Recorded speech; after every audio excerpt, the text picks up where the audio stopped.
Climate change और 3 तरह के लोग। देखिए, क्लाइमेट चेंज बहुत ही गंभीर मसला है।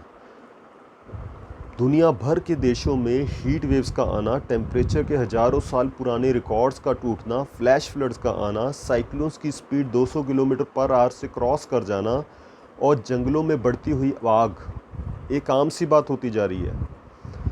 तो आप क्लाइमेट चेंज को मानते हैं या नज़रअंदाज करते हैं, उससे रियलिटी बदलने वाली नहीं है। तो जब जब मैं इस गंभीर मसले के ऊपर आम लोगों से बात करता हूँ तो मुझे बड़े अजीबोगरीब से जवाब सुनने को मिलते हैं। तो मैंने इन लोगों की 3 कैटेगरीज़ बनाई हैं, 3 तरह के जवाब बनाए हैं जो आपको मैं सुनाना चाहता हूँ। तो इसमें पहली कैटेगरी के वो लोग आते हैं जो कहते हैं भाई क्लाइमेट चेंज नाम की कोई चीज़ है ही नहीं, क्लाइमेट चेंज रियलिटी नहीं है, ये एक सरकार का फैलाया हुआ एजेंडा है जिसके द्वारा वो अपना ध्यान कहीं और भटकाने की कोशिश कर रहे हैं। वो ये भी कहते हैं भाई कुछ कंपनियां अपने फ़ायदे के लिए एक क्लाइमेट चेंज नाम की टर्म को लेके आए हैं अपना मुनाफा बढ़ाने के लिए। अब उन लोगों को मेरा जवाब ये है कि ज़रा आप एक बार अपने स्तर पर गूगल पर जाके सर्च करिए, रिसर्च पेपर्स को पढ़िए, आसपास होने वाली घटनाओं में और गहराइयों में जाकर देखिए, आपको खुद ब खुद जवाब मिल जाएगा। अब दूसरी कैटेगरी में कौन से लोग आते हैं? दूसरी कैटेगरी में वो लोग आते हैं जो क्लाइमेट चेंज की रियलिटी को तो समझते हैं पर रिस्पॉन्सिबिलिटी को बिल्कुल भी नहीं समझते। अब आप उसका जवाब उन लोगों से सुनोगे तो आप खुद ब खुद हंसने लग जाएंगे।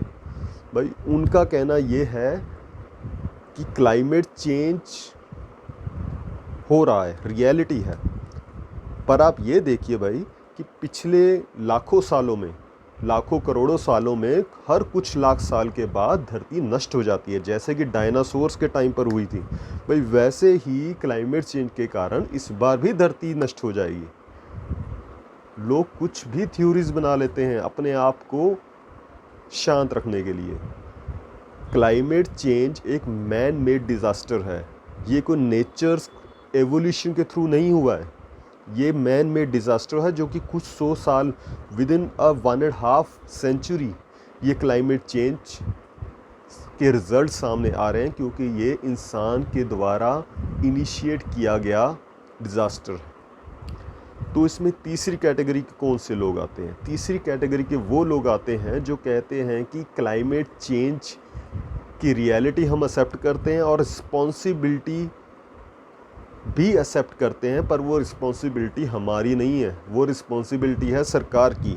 सरकार को ऐसे पॉलिसीज़, रेगुलेशंस, रूल्स बनाने चाहिए, कड़क रूल बनाने चाहिए ताकि क्लाइमेट चेंज को रोका जा सके। अब उन लोगों को मेरा जवाब ये है कि क्या सरकार डिसाइड करेगी कि रोज़ाना आपको कितने किलोमीटर गाड़ी चलानी है? क्या सरकार डिसाइड करेगी कि रोज़ाना आपको कितना दूध पीना है? क्या सरकार डिसाइड करेगी कि रोज़ाना आप कितना नॉन-वेज खा सकते हैं? क्या सरकार डिसाइड करेगी कि रोज़ाना आप कितनी इलेक्ट्रिसिटी यूज़ कर सकते हैं? क्या सरकार डिसाइड करेगी कि रोज़ाना आप कितने कपड़ों का इस्तेमाल कर सकते हैं? और जब जब सरकार ने इन चीज़ों में इंटरफेयर करने की कोशिश की है, जैसे कि पॉपुलेशन कंट्रोल के केस में, तब तब इन लोगों ने अपनी व्यक्तिगत आज़ादी की वायलेशन कर नाम पर रोष प्रदर्शन किए हैं। तो वही बात हो गई कि जैसे हम अपनी गलतियों का मटका भगवान के ऊपर फोड़ के चले आते हैं, वैसे ही हम अपनी रिस्पॉन्सिबिलिटीज़ का मटका सरकार के ऊपर फोड़ रहे हैं। अब इसमें कुछ लोग ऐसे भी आते हैं, मैं उन्हें अलग कैटेगरी में नहीं रख रहा क्योंकि इनकी संख्या बहुत ही ज़्यादा कम है। अब इसमें कुछ ऐसे लोग भी आते हैं जो क्लाइमेट चेंज की रियलिटीज़ को समझते हैं, वो रियलिटीज़ को भी समझते हैं और रिस्पॉन्सिबिलिटीज़ को भी समझते हैं। अब वो लोग एक्शन भी ले रहे हैं और लोगों के सामने एग्जाम्पल पेश कर रहे हैं, उन्हें इंस्पायर भी कर रहे हैं।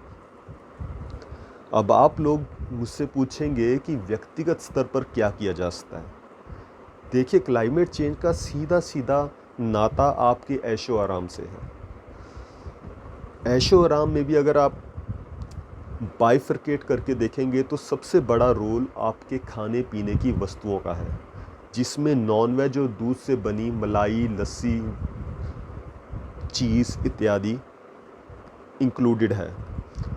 तो इन खाने पीने की वस्तुओं का क्लाइमेट चेंज में 50% तक का कंट्रीब्यूशन है। अगर आप इन चीज़ों को बिल्कुल बंद नहीं कर सकते तो एटलीस्ट कम ज़रूर किया जा सकता है। इसके अलावा जो भी आप गैजेट्स यूज़ करते हैं, इलेक्ट्रिसिटी यूज़ करते हैं, गाड़ी चलाते हैं, कपड़े खरीदते हैं धड़ाधड़, इन चीज़ों को भी आपको उतना ही करें जितनी आपको बेयर मिनिमम ज़रूरत है। इसके अलावा जो आप प्लास्टिक का यूज़ करते हैं, प्लास्टिक को कहीं भी फेंक देते हैं, सिंगल यूज़ प्लास्टिक का आप यूज़ कर रहे हैं, उसे आप ज़्यादा इस्तेमाल में ना करके सीधा ही कूड़े में फेंक देते हैं, वो सारी चीज़ें भी कार्बन डाइऑक्साइड के उत्सर्जन में कंट्रीब्यूट करते हैं। जो भी आप अपने ऐशो आराम के लिए चीज़ें कर रहे हैं, बैकग्राउंड में कहीं ना कहीं मैन्युफैक्चरिंग यूनिट्स के अंदर उसके बदले में कार्बन डाइऑक्साइड इस वातावरण के अंदर जा रही है। तो आपका बहुत बड़ा रोल है, सरकार का भी रोल है और आपका भी रोल है। आप अपनी जिम्मेवारियों को नज़रअंदाज नहीं कर सकते। जब तक आप नहीं उठेंगे तो सरकार भी नहीं उठेगी। आप ही सरकार हैं। तो इस मुद्दे के ऊपर काफ़ी लोग ये भी पूछते हैं भी हमारे करने से ग्लोबल वार्मिंग, क्लाइमेट चेंज पर क्या असर पड़ेगा। भाई ये तो ग्लोबल लेवल की समस्या है, एक हमारे करने से क्या होगा। देखिए, आपको वातावरण ने बहुत कुछ दिया है, बहुत कुछ दिया है आपको जीने के लिए।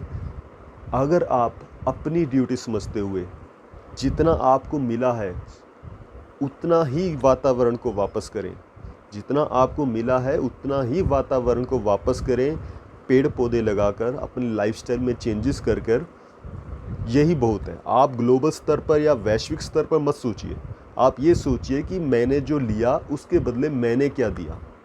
भूल जाइए कि वैश्विक स्तर पर क्या हो रहा है, आप अपनी ड्यूटी निभाइए। अगर आप ऐसे ही अपनी ड्यूटीज़ को निभाते रहे तो ये 7.9 बिलियन की पॉपुलेशन है वर्ल्ड की, तो 7.9 बिलियन की पॉपुलेशन क्या नहीं कर सकती। एक इंसान जितना मर्जी गरीब हो, अगर वो निश्चय कर ले कि मैंने कुछ करना है तो वो ओलंपिक्स में मेडल तक ला सकता है। तो आप क्यों नहीं कर सकते।